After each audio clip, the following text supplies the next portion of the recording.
घसी तैयारी करने पाई प्रथमे गाईर फ्रेश गोबर नेबे तादेर कुटा बाछि देबे बाछि देकी कौन करेंगे पानी पकई भल भाव में चकड़ी नेबे ये भाव में भल भाव चकड़ी नेबे चकटी नेकी ताकू बड़ा भल भाव में चकटी गोला प्रस्तुत करेंगे एवं सब तो गोल को गोला प्रस्तुत करने तापर कौन करेंगे देखो जो आमर पत्तांदी नहीं ता भल भाव में तले देते द्वारा घसीटा भल भाव में उठब माटी लगे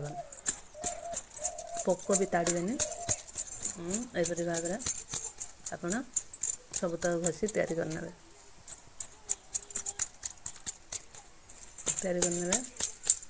सब तक गला ये तैयारी करने 2 दिन खरारे सुखापी छाते पट सुखला पछपट लेउटा देवे पछपट भी सुखीज भल भाव में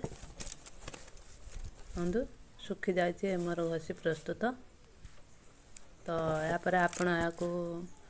भाव घसी गुड़ी तैयारी कर रखी 2 वर्ष जापारे देखो पूरा फ्रेश घसी।